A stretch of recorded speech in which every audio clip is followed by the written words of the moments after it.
ಅಣ್ಣ, ನನ್ನ ಲಕ್ಷ್ಮೀ ಸುಳಿ ಎಲ್ಲಿಯಾದರೂ ಸಿಕ್ಕಿದ್ದೇನಣ್ಣ? ಸಂಶಯ ಬಂದ ಜಾಗದಲ್ಲಿ ಎಲ್ಲಿ ಹುಡುಕಿದರೂ ಕಾಣ್ತಾ ಇಲ್ಲ. ಬಹುಶಃ ವೀರಣ್ಣ ಗೌಡ ಏನಾದರೂ ಮಾಡಿರಬೇಕು. ಅದೊಂದು ಅನುಮಾನ ಕಾಡ್ತದೆ ನನಗೆ. ಹಾಗಾದ್ರೆ ನಾನು ಆ ಗೌಡನ ಮನೆ ತರ ಹೋಗಿ ನೋಡಿಕೊಂಡು ಬರಲೆ? ಅದು ಅಷ್ಟು ಸುಲಭದ ಕೆಲಸವಲ್ಲ ತಮ್ಮ, ಅಷ್ಟು ಸುಲಭದ ಕೆಲಸ ಅಲ್ಲ. ಮೊದಲೇ ನೀನಂದ್ರೆ ಅವನಿಗೆ ಆಗೋದಿಲ್ಲ. ನಾನೇ ಸೀತಾಪತಿಗೆ ಭೇಟಿಯಾಗಿ ಸೂಕ್ಷ್ಮ ತಿಳಿದುಕೊಳ್ಳುತ್ತೇನೆ. ಇಲ್ಲಣ್ಣ, ನನಗೆ ಏಕೋ ಸಮಾಧಾನ ಆಗುತ್ತಿಲ್ಲ ಅಣ್ಣ. ನಾವು ಹೀಗೆ ಸಮಾಧಾನ ಅಂತ ಕುಳಿತರೆ ಸರ್ವನಾಶ ಆಗುವುದಂತೂ ಖಂಡಿತ ಅಣ್ಣ. ಇನ್ನು ಮುಂದೆ ಆ ನಿನ್ನ ಧರ್ಮದ ನುಡಿಯನ್ನು ಹಿಂದೆ ತೆಗೆದುಕೋ. ಇನ್ನು ಮುಂದೆ ನನ್ನ ಕೋಪಾಗ್ನಿಯಲ್ಲಿ ಅವರನ್ನು ಸುಟ್ಟು ಬರುತ್ತೇನೆ. ಕಾಲ ಈಗ ಹತ್ತಿರ ಬಂದಿದೆ. ತಾಯಿ ಮನೆ ನಿಮ್ಮನ್ನು ಎಷ್ಟು ದಿನ ಅಂತ ಹಾಗೆ ಬಿಡ್ಲಿ. ಧರ್ಮೋ ರಕ್ಷಿತಿ ರಕ್ಷಿತ ಎಂಬ ಶ್ರೀಕೃಷ್ಣ ವಾಣಿಯಂತೆ ಈ ಧರ್ಮವಿಡಿ ಬೆಂಕಿ ಕಿಡಿಯಾಗಿ ಅವರಿಗೆ ಬೆಂಕಿ ಹತ್ತಲೇಬೇಕು. ಇದು ಸತ್ಯ ಸತ್ಯ ಸತ್ಯ. ಹೋಗು, ನೀನು ಆ ಕಡೆಯಿಂದ ಹುಡುಕುತ್ತಾ ಹೋಗು, ನಾನು ಈ ಕಡೆಯಿಂದ ನೋಡುತ್ತಾ ಬರುತ್ತೇನೆ. ಆ ದೇವರ ಹೆಚ್ಚಿದಂತೆ ಆಗಲಿ. ಆಗಲಿ ಅಲ್ಲ.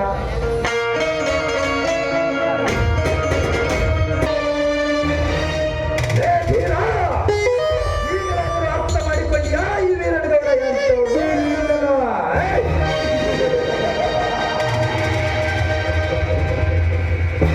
ಕಣ್ಣಿಟ್ಟಿದ್ದಾನಂದ್ರೆ ಅದರ ಕರಿತು ಹೋದ ಬಿಡಲಾರ ಈ ವೀರಣ್ಣಗೌಡ.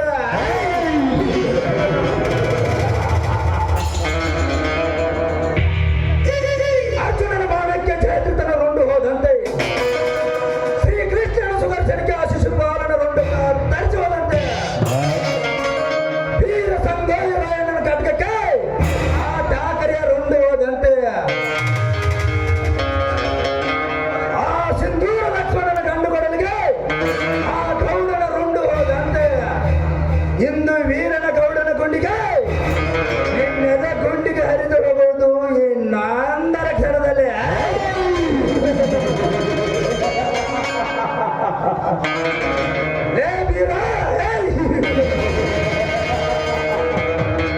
ಈಗಲಾದರೂ ಯೋಚನೆ ಮಾಡು, ನಿನ್ನ ಪ್ರಾಣಕ್ಕೆ ಕಾಲ ಅವಕಾಶ ಕೊಡ್ತೀನಿ.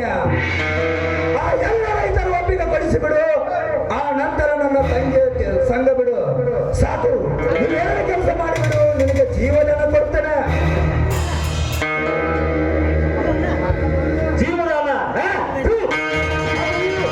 ನನ್ನ ಚರಿತ್ರೆಯಲ್ಲೇ ಬಂದಿರುವ ಇದು ಸ್ವಾತಂತ್ರ್ಯಕ್ಕಾಗಿ ಹೋರಾಡಿ ಜೀವ ತ್ಯಾಗ ಮಾಡಿದ ಬಲಿದಾನಕ್ಕಾಗಿ ಹೋರಾಡಿದ ರಕ್ತ ಇದು. ಪಾಪಿ, ನಿನ್ನ ಗುಂಡೇಟಿಗೆ ಹೆದರಿ ಜೀವ ಭಿಕ್ಷೆ ಬೇಡಲು ಎಂದೂ ಸಾಧ್ಯವಿಲ್ಲ. ನಿನ್ನನ್ನು ನನ್ನ ಕಾಲಲ್ಲಿ ಹಾಕಿ ತೊಳೆದು ಬಿಡುತ್ತೇನೆ.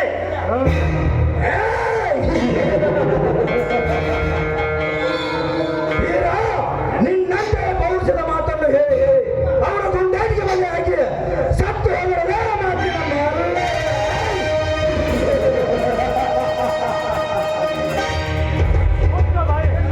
ಮುಖ್ಯವಾಗಿ ನಿನಗೇನು ಗೊತ್ತು? ಅಂದು ಹಲವಿಲೆಯ ಬೇರೆ ಜನಾಂಗದವರು ರಾಮ ಭೀಮ ಜಡಗನವರು ಕಲ್ಲುಗುಂಡು ಎಸೆದು ಬ್ರಿಟಿಷರ ಎದೆ ನಡಗಿಸಿ ಓಡಿಸಿದ್ದು ನಿನಗೇನು ಗೊತ್ತು? ನನ್ನಂತ ಒಬ್ಬ ಹೋರಾಟಗಾರನಿಗೆ ಮಾತಿನ ಮಲ್ಲವನ್ನು ಬಿಂಬಿಸುವ ನಾಯಿ.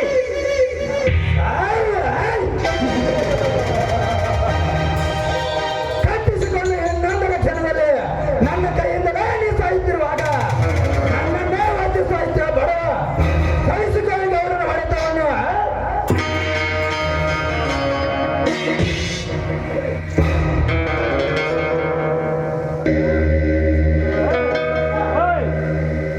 ಈ ಹಂತರ ಬೇಕದೀನಿ ಈ ಹಂಡದ ಬೇಕದನಿ ನನಗೆ ಅಪ್ಪಣೆ ಮಾಡಿಬಿಡಿ. ಇದೇ ನನ್ನ ಕತ್ತಿಯಿಂದ ಇವಳ ನೆತ್ತಲು ಸೇರುತ್ತಿದೆ. ಇವನು ಚೂ ಬಿಟ್ಟಾಗ ಅವನು ಚೂ ಬಿಟ್ಟಾಗ ಬಗಳುವ ನಾಯಿ. ನೀನೊಬ್ಬ ನಾಯಿ ಅಲ್ಲ. ಈ ರೀತಿ ಮಾತನಾಡುವ ನೀನೊಬ್ಬ ಮಹಾ ಮೋಸಗಾರ. ನಿನ್ನಂತ ಮೋಸಗಾರ ಏನು ಗೊತ್ತು? ಅಂದು ನನ್ನ ಕ್ರಾಂತಿವೀರ ಸಂಗೊಳ್ಳಿ ರಾಯಣ್ಣ ನಿನ್ನಂತ ಮೋಸಗಾರನಿಂದಲೇ ಸೆರೆಮನೆ ವಾಸ ಅನುಭವಿಸಬೇಕಾಯ್ತು. ನನ್ನ ತಾಯಿ ಕಿತ್ತೂರು ಚೆನ್ನಮ್ಮ ನಿನ್ನಂತವರಿಂದಲೇ ನೇಳಿಗೆ ಶರಣಾಗಬೇಕಾಯ್ತು.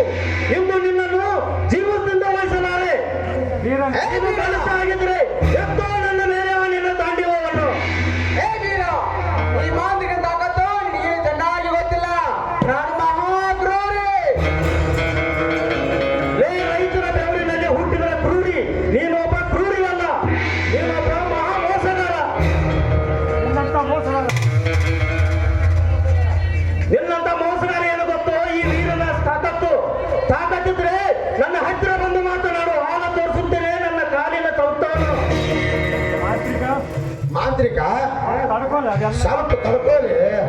ಗೌಡ್ರು ಎಲ್ಲ ಉತ್ತರ ಗೌಡ್ ಕೊಡ್ತಾರ. ಉತ್ತರ ಕೊಡ್ರಿ. ಉತ್ತರ ಕೊಡೋದು ಕೇಳಿದ ಬೀರ ಸಹಿಸಿಕೊಳ್ಳಿ ಗೌಡನ ಹೊಡೆತವನ್ನು.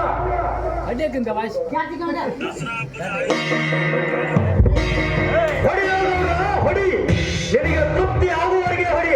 ಹಾಗೆ ನಾಯಿಯಂತೆ ಬಾಯಿ ಬಿಡುತ್ತಿರುವೆ. ಒಂದು ಸಲ ಕಟ್ಟಿ ಹಾಕಿದ ಈ ಹಗ್ಗವನ್ನು ಬಿಚ್ಚು ನೋಡು. ಆಗ ತೋರಿಸುತ್ತೇನೆ ಈ ಕುರುಗಾರ ಬೀರನ ಕರ್ಲಕ್ಕಿ ಜರ್ಲದ ಹೊಡೆತವನ್ನು. ನನ್ನನ್ನೇ ಒಂದು ಸಾಹಿತ್ಯ ಬರ ಸಹಿಸಿಕೊಳ್ಳಬೇಡ.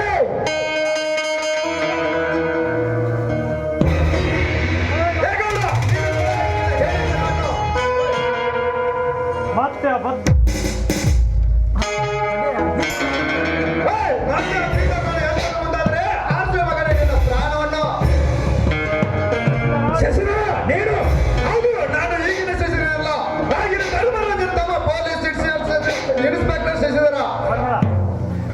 ಅನ್ಯಾಯ ಮಾಡಿದ್ರೆ ಕಾನೂನಿಗಾಗಲ್ಲ, ಹೊಸಾಯ ಮಾತಾಡಿದ್ರೆ ಶಶಿಧರ್ಗಾಗಲ್ಲ. ವೀರ, ಇಲ್ಲಿಯವರೆಗೆ ನನ್ನ ಪ್ರತಿಯೊಂದು ನುಡಿಯಲ್ಲೂ ಧರ್ಮದ ಉಳಿಸಿದೆ ಸಿಗಿದ್ರೆ ಆ ಪತಿವ್ರತ ಶಿರೋಮಣಿ ನಟ್ಟಿಗೆ ಕೈದುತ್ತೇನೆ ಅಮೃತವೇ ಸಿಗಿದ್ರೆ ಹೆತ್ತ ತಾಯಿನ ಎದೆ ಹಾಲಿನಲ್ಲಿ ಶಕ್ತಿಯ ಹೊರಿಸಿದ್ರೆ ಆ ಕುಲದೇವ ವೀರೇಶ ಮತ್ತು ಮಾರುತೇಶನ ಕೃಪಾಶೀರ್ವಾದವೇ ನಿನ್ನ ಮೇಲಿದ್ರೆ ಈ ಗೌಡ ಕಟ್ಟಿದ ಕಬ್ಬಿಣ ಸರಪಳಿ ಕೇವಲ ನಿನ್ನ ಹರಕು ಚಪ್ಪಲಿಗೆ ಸಮಾನ. ಬೇಗ ಹರಿದು ಮಗನ. ಏ ಬಜರಂಗಬಲಿ.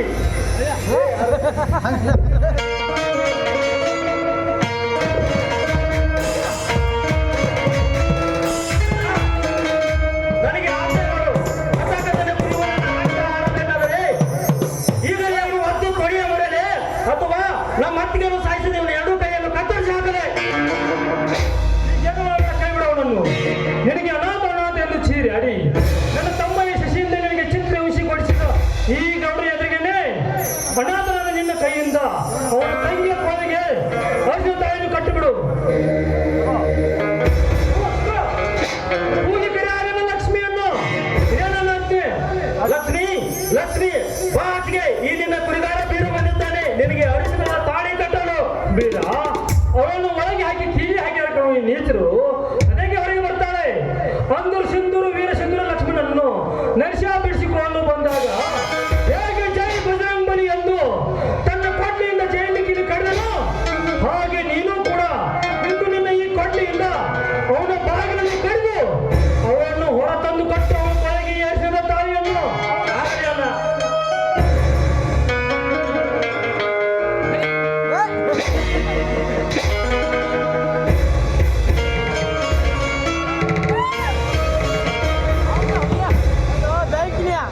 ಲೇಗೌಡ ನೋಡಿರಿ ಈ ಅನಾಥ ಕಟ್ಟುವ ಅರಿಸಿದ ತಾಳಿಯನ್ನು. ಲಕ್ಷ್ಮಿ, ಈಗ ನೋಡು ನಮ್ಮೆಲ್ಲರನ್ನು.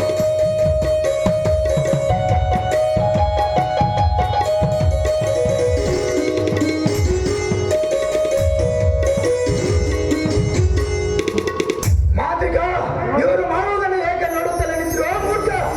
ಎಷ್ಟು ದಿವಸ ಆಗಿದೆ ಅವನ ಕತ್ತಿನ. ಕ್ಷಮಿಸಿಗೌಡ್ರೆ, ಈ ಧರ್ಮರಾಜನ ಒಲೆ ನುಡಿಗಳು ಬೆಂಕಿಯ ಕಿಡಿಯಾಗಿ ಹೊರಬರುತ್ತಿರುವಾಗ ಯಾಕೋ ನನ್ನ ಕೈಗಳೇ ಮೇಲಕ್ಕೆ ಬರ್ತಿಲ್ಲ. ಕರ್ಮ ಮಾಡಿದ್ರು ಕೈ ಗೌಡ್ರ, ಕರ್ಮ ಮಾಡಿದ ಕೈಗ್ರಿ ಲಕೋಡ್ದಾಗ ಎದ್ರಿ ಸೀತಾ, ನೀವೆಲ್ಲರೂ ಸೇರಿ ನನಗೆ ಮೋಸ ಮಾಡುತ್ತೀರಲ್ಲ. ಮುಚ್ಚ ಬಾಯಿನ. ಇಲ್ಲಿವರೆಗೆ ನೀವು ಮೋಸದ ರಾಜಕಾರಣ ಮಾಡಿ ಅದೆಷ್ಟೋ ಬಡವರ ರಕ್ತ ಹೀರಿ ಅದೆಷ್ಟೋ ರೈತರ ಆಸ್ತಿಯನ್ನು ನಿನ್ನ ಫ್ಯಾಕ್ಟರಿ ಹಾಗೂ ವಿಮಾನದ ಲಾಭಾಶೆಗಾಗಿ ಅವರ ಅನುಮತಿಯನ್ನು ನೀನು ಮೋಸಗಾರ. ಆ ಮೊನೆಯನ್ನ ಸೂಳೆಯನ್ನು ತನ್ನ ತಂಗಿಯನ್ನು ನನ್ನ ತಮ್ಮನಿಗೆ ಮದುವೆ ಮಾಡಿ ಅವಳಿಂದ ನಮ್ಮನ್ನು ಬೀದಿ ಪಾಲಾಯಿಸಿದ ನೀನು ಮಹಾಕಟುಕ. ಇವು ರಾಮ ಸೀತೆಯಂತ ಬಾಳನ್ನು ಹೊಂದಿದ್ರು ಇವರ ಬಾಳಲ್ಲೂ ತಾಳಿ ಕಟ್ಟಿಸದೆ ಇವರ ಬಾಳಿಗೂ ಬೆಂಕಿಸಿದ ಮಹಾಕಟುಕ ನೀನು. ಇವೆಲ್ಲವನ್ನು ಗುರಿಯಾಗಿಸಿಕೊಂಡು ನನ್ನ ಹೆಂಡತಿಯನ್ನು ಕೊಲೆ ಮಾಡಿ ಆ ಕೊಲೆ ನನ್ನ ಮೇಲೆ ಹಾಕಿ ನನ್ನ ತಮ್ಮನಿಂದ ನನ್ನನ್ನು ಜೈಲಿಗೆ ಕಳಿಸಿದ ನೀನು ಮಹಾ ಕೊಲೆಗಾರ. ತೂ ನೀಚ. ಅಣ್ಣ, ಆ ಬೀರ ಅಂತ ನನಗೊಂದು ಅಂದುಗಳು ಇವನ ಮಾತನ್ನು ಕೇಳಿ ಮೋಸ ಉಂಟು ನನ್ನ ಪವಿತ್ರತೆ ಏನು ತಂದೆ. ಆ ಧರ್ಮಾಧಿಕಾರಿಯಾದ ನಿನ್ನ ಕಣ್ಣಲ್ಲಿ ರಕ್ತ ಕಣ್ಣೀರನ್ನು ಹರಿಸಿದೆ. ಆ ಧರ್ಮಾಧಿಕಾರಿಯನ್ನು ಸಿಟ್ಟು ತೀರಬೇಕಾದ್ರೆ ಆ ಧರ್ಮದ ನುಡಿಯ ಬೆಂಕಿ ಕಿಡಿ ಹಾಕಿ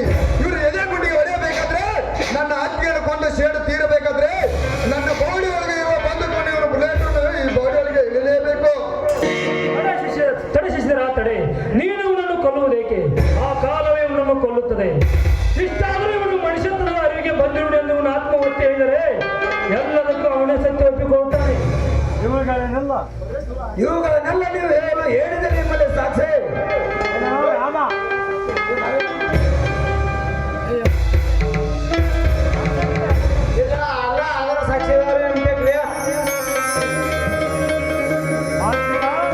ಮಾಂತ್ರಿಕ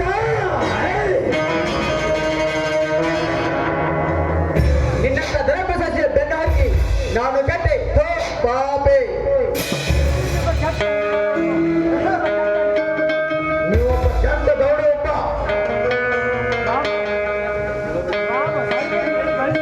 ನೀ ಸಾಯ್ಬರ್ ಹೇಳಿದ ಬರೆಸಿದ ಕಥೆಯನ್ನು ದುರುಪಯೋಗ ಮಾಡಿ ಇಷ್ಟೆಲ್ಲ ಆದ್ರೂ ಇನ್ನು ಈ ಭೂಮಿ ಮೇಲೆ ಬದುಕಿರಬೇಕು ಮಾಡಿರುವೆನು ಗೌಡ ನೀನು. ಅಂದು ಮಹಾಭಾರತ ಕುರುಕ್ಷೇತ್ರ ಸಂಗ್ರಾಮದಲ್ಲಿ ಧರ್ಮಕ್ಕೆ ಜಯ ಸಿಗಬೇಕಾದ್ರೆ ಶ್ರೀಕೃಷ್ಣ ಪರಮಾತ್ಮ ಏನು ಮಾಡಿದನು ಗೊತ್ತೇ? ಧರ್ಮ ರಕ್ಷಿತಿ ರಕ್ಷಿತ ಎಂಬ ಆ ಶ್ರೀಕೃಷ್ಣನ ಕೂಗಿಗೆ ಭೀಷ್ಮ ಮತ್ತು ದ್ರೋಣರೇನೆ ನಡಗಿತು. ಮಹೇಶ್ವರ ಭೀಷ್ಮಾಚಾರ್ಯರು ಅರ್ಜುನನ ಬಾಣಕ್ಕೆ ತುತ್ತಾಗಿ ಸತ್ತರು. ಗುರು ದ್ರೋಣಾಚಾರ್ಯರು ಧ್ರುಪರಾಜನ ಮಗನ ಕದಕ್ಕೆ ಬಲಿಯಾದರು. ಆ ಧರ್ಮದ ನುಡಿಯ ಬೆಂಕಿ ಕಿಡಿ, ಹೀಗಲಾದ ಧರ್ಮವನ್ನು ಅರ್ಥ ಮಾಡಿಕೊಂಡು ಧರ್ಮಕ್ಕೆ ಜಯ ಘೋಷಿಯೋ ಇಲ್ಲ ನನ್ನ ಬೆಂಕಿಗೆ ಆಹುತಿಯಾಗಿ ನನ್ನ ತಮ್ಮನ ಕೈಯಲ್ಲಿ ಸಾಯೋ. ಧರ್ಮರಾಜ, ನಿನ್ನಲ್ಲಿ ಆವರಿಸಿದ ಧರ್ಮ ಎಂಬುದನ್ನು ನಾನೀಗ ಅರ್ಥಕೊಂಡೆ. ನಿಮ್ಮ ಆಡಿದ ಒಂದೊಂದು ಧರ್ಮದ ನುಡಿಗಳು ಬೆಂಕಿಯ ಗಿಡಿಗಳಾಗಿ ನನ್ನ ಅಜ್ಞಾನವನ್ನೇ ಸುಟ್ಟು ಹಾಕಿದರು. ಅಂದು ನಾನು ಪಾಪಿಯಾಗಿ ನಿನ್ನ ಹೆಂಡತಿಯನ್ನು ಕೊಂದಿದ್ದು ನಾನೇ, ಆ ಬೀರನಿಗೆ ಮನೆಯಿಂದ ಹೊರ ಹಾಕಿಸಿದ್ದು ನಾನೇ. ನಾನು ಪಾಪಿಯಾಗಿ ನಿನ್ನ ಹೆಂಡತಿಯನ್ನು ಕೊಂದು ಕೊನೆಯ ಅಪಮಾನವನ್ನು ನಿನ್ನ ಮೇಲೆ ಹೇರಿ ಇದೇ ನಿನ್ನ ತಮ್ಮನಿಂದ ನಿನ್ನ ಜೈಲಿಗೆ ಕಳಿಸಿದ್ದು ನಾನೇ. ನಿಮ್ಮ ಹಳೆಮನೆಗೆ ಬೆಂಕಿ ಇಡಿಸಿದವನು ನಾನೇ. ನನ್ನಂತ ಮೋಸಗಾರ ಈ ಭೂಮಿ ಮೇಲೆ ಇರಬಾರದು ಧರ್ಮರಾಜ. ನಾನು ಸೋತು ಬಿಟ್ಟೆ, ನೀನು ಗೆದ್ದು ಬಿಟ್ಟೆ.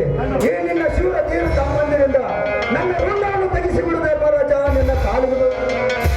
ಗೌಡ್ರೆ, ಹೇಳಿದು ಹೇಳಿ ಗೌಡ್ರಿ.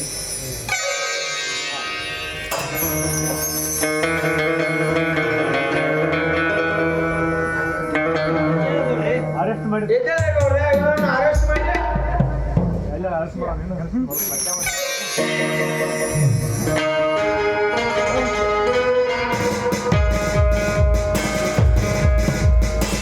ದೋಷದಿಂದ ಬರುವ ಸಾಹೇಬರೇ, ಒಂದು ನಿಮಿಷ ತಡೆಯಿರಿ. ಹಾ, ಲಕ್ಷ್ಮೀ ಬೀರ ಬನ್ನಿ ಇಲ್ಲಿ.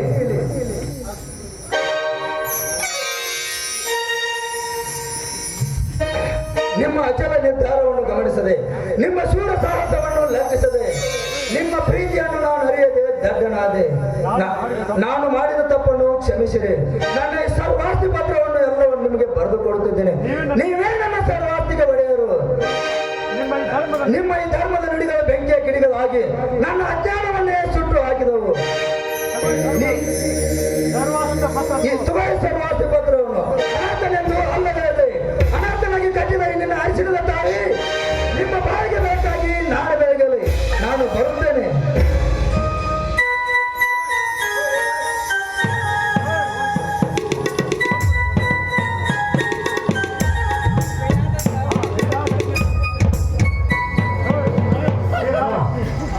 ಹಾ ಬೀರ ಶಶಿಧರ ಲಕ್ಷ್ಮಿ ಎಂದು ಧರ್ಮಕ್ಕೆ ಜಯ ಬಂದಿತ್ತೆ. ನಿಜವಾಗಿ ಧರ್ಮರಾಜನೇ ಅಲ್ಲ. ಹೌದು ಅಣ್ಣ, ನಾವು ಎಷ್ಟೇ ತಪ್ಪುಗಳನ್ನು ಮಾಡಿದರು ನೀನು ನಮ್ಮನ್ನ ಧರ್ಮದ ದಾರಿಯಲ್ಲಿ ನಡೆಸಿಕೊಂಡು ಬಂದಿಯಲ್ಲ. ನೀನೇ ನಿಜವಾದ ಧರ್ಮವಂತ ಅಣ್ಣ, ನೀನೇ ನಿಜವಾದ ಧರ್ಮವಂತ. ನೀವೇ ನಮ್ಮ ಬಾಳಿನ ರೊಕ್ಕಿನಿಂದ ಸೊಕ್ಕಿನ ಮೆರೆದ್ರೆ ಲಾಸ್ಟ್ ಒಂದು ದಿನ ಈ ರೀತಿ ಬಂದೇ ಬರುತ್ತೆ. ಬಡವರ ಕಾಲ ಹಿಡಿಯಬೇಕಂತ ಸಾಹುಕಾರಕ್ಕೆ ದರ್ಪದಿಂದ ಮೆರೆಯಬಾರದು. ಅಣ್ಣ ಬೀರಣ್ಣ, ನೀನೇ ನನ್ನ ಬಾಳಿನ ಬೆಳಕು. ಆ ಬೆಳಕಿನ ಕಿರಣದಲ್ಲಿ ಬೆಳಕು ನಾವು ಬೆಳಕು ನಕ್ಷತ್ರಗಳು. ಅದೇ ನನ್ನ ಸಂತೋಷ. ಬನ್ನಿರಿ, ನಮ್ಮೆಲ್ಲರನ್ನು ಒಂದುಗೂಡಿಸಿದ ಆ ತಾಯಿ ಕರಿಮ ತಾಯಿಯಲ್ಲಿ ತುಪ್ಪದ ದೀಪ ಹಚ್ಚಿ ಪ್ರಾರ್ಥಿಸೋಣ. ಹಾಗೆ ಆಗಲಿ ಅಣ್ಣ, ನಿನ್ನ ಆಶೆದಂತೆನೇ ಆಗಲಿ. ಪುಷ್ಪಗಳು ಪರಿಮಳವ ಸೂಸುತ್ತಿವೆ, ಭೂಮಿಗಳು